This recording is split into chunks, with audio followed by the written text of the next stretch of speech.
What if I told you that grace, that mysterious force that seems to arrive precisely when we need it most, isn't actually mysterious at all? That behind every perfectly timed opportunity, every life-changing encounter, every moment when the universe seems to conspire in your favor, there's a mathematical pattern as precise as the orbits of planets. The ancient Hermetic philosophers knew something we've forgotten in our age of random chance and lucky breaks. They understood that grace operates according to law, not whim. It flows like music through the cosmos, following rhythms so exact that those who learn to read them can position themselves in its path. Today, we're going to decode that pattern and discover why divine timing isn't divine intervention, it's divine mathematics. Most people think of grace as God's arbitrary kindness, a cosmic lottery ticket that some receive and others don't. Theology has painted it as unearned favor, something we can pray for but never predict. But the Hermetic tradition, which birthed both modern science and mysticism, saw something entirely different. They observed that grace operates according to the same universal principles that govern the movement of stars and the growth of crystals. The Hermetic axiom, as above, so below, wasn't poetry.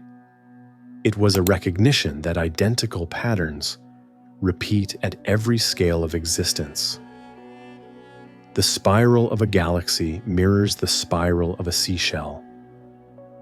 The rhythm of seasons echoes the rhythm of breath. And the timing of grace follows the same mathematical precision that orchestrates every other cosmic dance. Hermeticism emerged in ancient Egypt, blending Greek philosophy with Egyptian mystery traditions. These weren't mere mystics, but proto-scientists who studied correspondence, how patterns at one level of reality mirror patterns at another. They mapped celestial cycles against human psychology, discovering that consciousness moves through predictable phases, just as planets move through predictable orbits. Ancient adepts spent lifetimes mapping these rhythms, not because they wanted to control grace, but because they wanted to collaborate with it. They discovered that grace has seasons just as surely as the earth does. There are times of planting and times of harvest, periods of gathering energy and moments of breakthrough. But here's what makes this profound, rather than merely practical. These seasons aren't just external. They're written into the very structure of consciousness itself. This brings us to perhaps the most startling insight about grace. It appears random, only to those who don't understand the mathematics of readiness. Every person moves through predictable cycles of openness and resistance, expansion and contraction, preparation and actualization. Grace doesn't arrive randomly. It arrives precisely when these internal cycles align with external opportunity. Think of it like radio frequencies. A radio station broadcasts continuously, but you only hear music when your receiver is tuned to the right frequency. Grace operates similarly. The universe is constantly broadcasting opportunities, insights, connections, and resources. But we can only receive them when our internal frequency matches what's being offered. The Hermetic understanding goes deeper still. They recognize that consciousness itself has seasons, following mathematical progressions that can be calculated and predicted. Consider the 7-year cycle that appears across cultures. From biblical sabbaticals to modern psychological research showing that people naturally reassess their lives every 7 years. This isn't coincidence, but recognition of a deeper pattern. Within this 7-year rhythm, there's a specific geometry. Years 1 through 3 typically involve building new foundations, gathering resources, learning skills. Years 4 and 5 bring testing and refinement. Years 6 and 7 create conditions for breakthrough and harvest. Ancient practitioners could predict that someone in their 6th year of a cycle would be approaching a window of maximum grace, not because the universe arbitrarily decided to bless them, but because they had mathematically completed the preparation phase. Modern chaos theory has revealed something remarkably similar in complex systems, periods of apparent randomness that suddenly crystallize into new orders of organization. But what chaos theory calls strange attractors, the Hermeticists called the gravitational pull of destiny. Both describe the same phenomenon: the universe's tendency to organize itself according to hidden mathematical principles that create windows of extraordinary possibility. Here's where the musical metaphor becomes more than metaphor. Grace operates on the principle of resonance, the same force that allows a singer to shatter a wine glass by hitting exactly the right note. When your internal frequency aligns with the frequency of an opportunity, resonance occurs, and what seemed impossible becomes inevitable. But this isn't the shallow law of attraction, thinking that suggests you can manifest anything by wanting it hard enough. Hermetic resonance is far more sophisticated. It recognizes that true alignment requires deep internal work, the cultivation of qualities that naturally harmonize with what you're seeking to receive. Ancient practitioners developed elaborate systems for tracking these resonance patterns. They mapped the relationships between planetary cycles and human psychology, between numerical sequences and life phases, between symbolic patterns and actual events. What they discovered was that the same mathematical relationships that govern music also govern the timing of grace. Consider how a piece of music creates tension and resolution. Certain chords create anticipation that demands specific resolutions. The composer who understands these relationships can guide listeners through precise emotional journeys. Similarly, life creates patterns of tension that demand specific resolutions, and grace is often the resolution that arrives when the tension has built to exactly the right mathematical proportion. The most skilled practitioners learn to recognize these building tensions in their own lives and position themselves accordingly. They didn't try to force outcomes, but rather cultivated the internal qualities that would naturally resonate with the grace they sought to receive. The deepest Hermetic teachings reveal that timing itself has geometry. Just as physical space can be mapped according to mathematical principles, temporal space, the dimension of time, follows equally precise geometric patterns.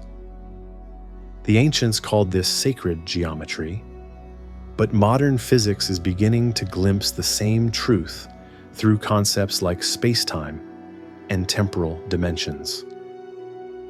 Every significant life event occurs at the intersection of multiple cycles: personal, social, cosmic.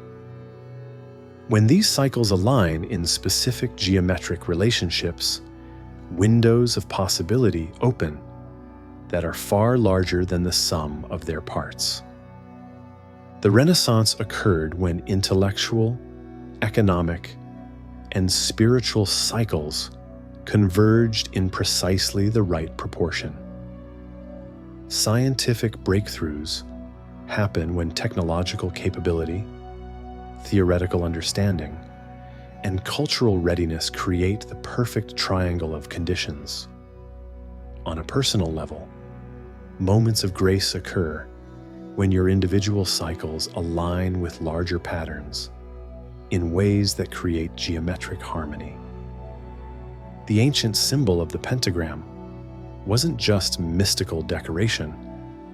It was a map of how different life forces could be arranged to create maximum resonance with cosmic patterns. This is why certain numbers appear repeatedly in spiritual traditions. 7 years, 40 days, 12 stages. These aren't arbitrary choices, but recognition of temporal geometries that create optimal conditions for transformation. The mathematics of growth follows predictable patterns, and grace tends to arrive at the mathematical culmination of these patterns. What's particularly fascinating is that these patterns appear to be fractal. They repeat at different scales with mathematical precision. The same geometric relationship that governs the timing of a personal breakthrough might also govern the timing of a cultural renaissance, or even a species evolution. Understanding grace as pattern transforms how we relate to it. Instead of hoping for random favor from an arbitrary universe, we can learn to read the rhythms and position ourselves intelligently. This isn't about manipulating outcomes, but about recognizing when conditions are ripe for what we're attempting to create. The art of alignment has 3 dimensions. First, there's internal alignment, cultivating the qualities and clearing the resistances that allow you to resonate with what you're seeking. This is the deepest work, because external grace can only meet us at our level of internal development. Second, there's temporal alignment, recognizing the seasons of your own growth and the larger cycles within which you're embedded. Third, there's directional alignment, ensuring your efforts flow with rather than against the natural currents of change. Master practitioners developed extraordinary sensitivity to these alignments. They could sense when the internal season was right for a particular kind of action, when the cosmic weather favored certain endeavors, when the geometry of circumstances was approaching optimal configuration. They became like master surfers who can read the ocean's moods and position themselves to ride waves that others never even see coming. But here's what separates this understanding from mere technique. True alignment requires surrender to something larger than personal will. The mathematics of grace includes variables we cannot control, the choices of others, the movement of vast historical forces, the mysterious intelligence that seems to guide evolution itself. Alignment means learning to dance with these larger patterns rather than trying to dominate them.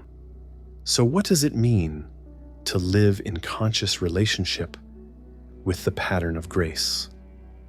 It means developing what we might call temporal intelligence, the ability to sense the rhythms of readiness, both in yourself and in the world around you.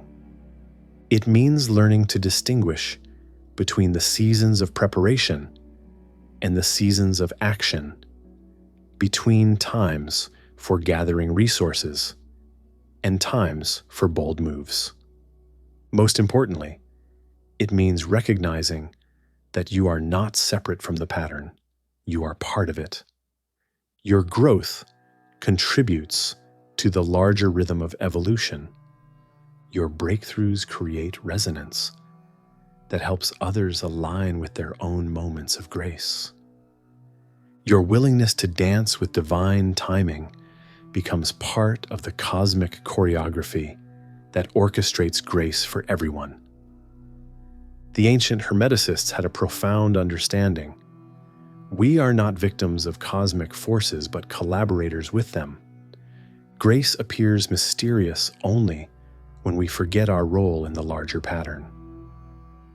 When we remember that we are notes in an infinite symphony, expressions of a cosmic intelligence that operates according to mathematical principles, more beautiful than anything human minds have yet conceived, then grace becomes not something we receive, but something we participate in creating. The pattern of grace is always present, always available, always inviting us into deeper alignment with the magnificent order that underlies apparent chaos. The question isn't whether grace will come, it's whether we'll be ready to recognize it, receive it, and allow it to transform us into more perfect expressions of the cosmic pattern itself. In learning to read the mathematics of divine timing, we discover something extraordinary. We are not just recipients of grace, but instruments through which the universe orchestrates its own continuous transformation. And in that recognition, every moment becomes a potential point of perfect alignment. Every breath a chance to harmonize more deeply with the eternal rhythm that moves through all things.